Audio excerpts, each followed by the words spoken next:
और बड़ी इंटरेस्टिंग बात निकली है, मैं सोच रहा था, मोदी जी कहते रहते हैं कि जीडीपी बढ़ रही है, फाइनेंस मिनिस्टर कहती है कि देखिए जीडीपी का प्रोजेक्शन ऊपर की ओर है। मैं समझ नहीं रहा हूं भाई, जीडीपी एक तरफ दौड़ रही है और फाइनेंस मिनिस्टर प्रधानमंत्री कहते हैं जीडीपी बढ़ रही है। फिर बात मुझे समझ आई, जीडीपी का मतलब क्या? गैस, डीजल, पेट्रोल, इनका यह कंफ्यूजन है। और मैं अब आपको गैस, डीजल, पेट्रोल के दाम और जीडीपी किस प्रकार से बढ़ रही है वो तो आज थोड़ा डायरेक्ट बताना चाहता हूं। 2014 में नरेंद्र मोदी जी ने कहा था कि डीजल, पेट्रोल के दाम बढ़ते जा रहे हैं, याद है आपको?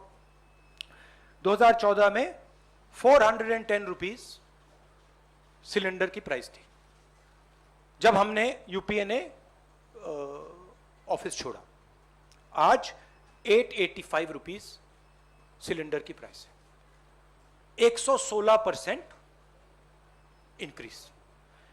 पेट्रोल की प्राइस 71.5 रुपीज 2014 में, आज 101 रुपया, 42% price increase. 57 rupees diesel, 88 rupees आज, 55%, 55% इंक्रीज। अब मजेदार बात यह है कि कोई ये आर्ग्यूमेंट कर सकता है कि देखिए ये तो इंटरनेशनल रेट बढ़ा है, इंटरनेशनल मार्केट पे डीजल, पेट्रोल का दाम बढ़ा होगा, इसलिए हिंदुस्तान की जनता को चोट लग रही है, इसलिए ये पूरा मोनेटाइजेशन, डिमोनेटाइजेशन का तमाशा चल रहा है। मगर अजीब सी बात यह है कि जब यूपीए की सरकार थी 2014 में तो 105 रुपीज कच्चे तेल का दाम था, आज 71 रुपीज है, 32% ज्यादा था हमारे टाइम। गैस इंटरनेशनल प्राइस देख लीजिए, हमारे टाइम 880, आज 653, 26% कम। तो इंटरनेशनल मार्केट पे gas price, diesel price, petrol price, oil price गिर रहे हैं और हिंदुस्तान में बढ़ते जा रहे हैं। दूसरी तरफ हमारे जो एसेट्स हैं उनको बेचा जा रहा है। 23 लाख करोड़ रुपए, 23 लाख करोड़ रुपए सरकार ने जीडीपी से कमाया है। जीडीपी वो ग्रोस डोमेस्टिक प्रोडक्ट नहीं, जीडीपी मतलब गैस, डीजल, पेट्रोल। मेरा सवाल है ये 23 लाख करोड़ रुपए गए कहां? और जनता को यह पूछना चाहिए कि आपके जेब में से जो पैसा निकाला जा रहा है, छीना जा रहा है, ये कहां जा रहा है? जो हिंदुस्तान के एसेट्स हैं, हमारी कंपनीज हैं, उनको बेचा जा रहा है, डिमोनेटाइजेशन किया जा रहा है, नोटबंदी की जा रही है, जीएसटी आपसे पैसा छीना जा रहा है, किसानों के 3 कानून बने हैं, वहां से आपका पैसा छीना जा रहा है। तो ये जा कहां रहा है? आपके पास तो नहीं आ रहा, आपके जेब में तो नहीं जा रहा। तो हिंदुस्तान के युवाओं को, जनता को यह सवाल पूछना पड़ेगा कि ये जा कहां रहा है, किसको मिल रहा है ये सब पैसा? अब अंग्रेजी में बोल देता हूं। Do I need to say it in English or can I just? You'd like me to say it in English? Do you want me to? Broadly in English, huh? Broadly, the government has a new concept of GDP. New concept is an increase in GDP means an increase in gas, diesel, and petrol prices. Over the last 7 years, they've earned 23 lakh crores from an increase in diesel, petrol, and gas. Every single person is affected by this.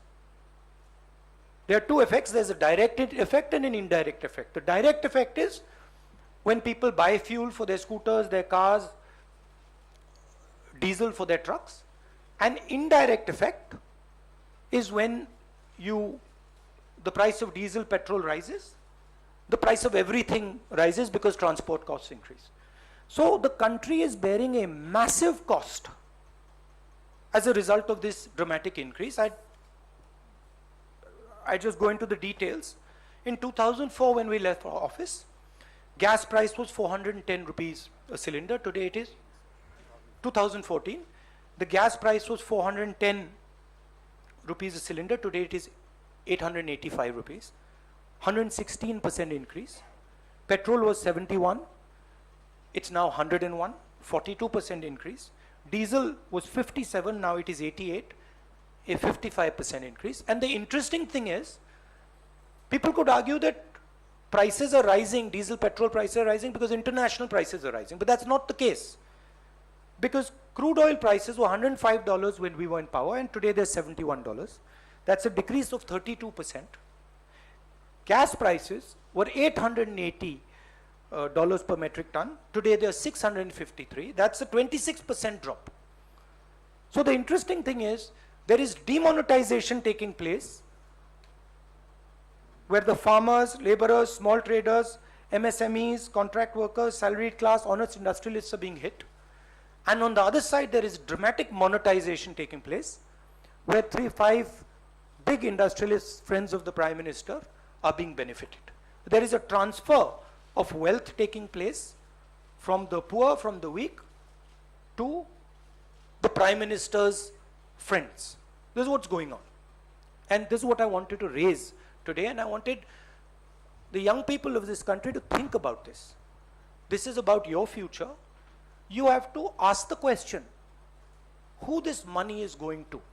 23 lakh crores have been taken out of your pockets, out of the pockets of farmers, laborers, poor people.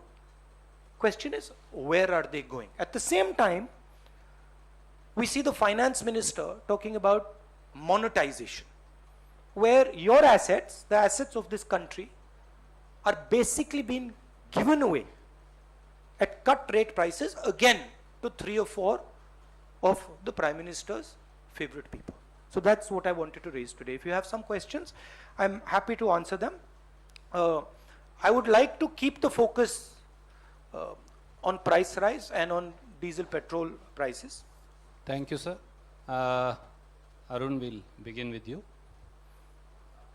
एक छोटा सा सवाल ये है कि आप parliament में भी ये मुद्दा उठाते हैं, मार्च करते हैं या वहाँ प्रेस कॉन्फ्रेंस करते हैं, आप यहाँ भी कर रहे हैं, आपकी पार्टी जनता के बीच में सड़कों पर भी जा रही है। आपको लगता है कि पब्लिक जो अफेक्टेड है वो आपके साथ है, आपके मुद्दे के साथ भी वो भी सड़क पर आ रही, वो भी खड़ी है कि सिर्फ कांग्रेस के कार्यकर्ता ही धरना प्रदर्शन कर रहे हैं, विपक्षी कर रहा है, और अगर नहीं आ रही तो क्यों? नहीं, देखिए, गुस्सा डेवलप हो रहा है, वो तो क्लियर है, मगर दूसरी तरफ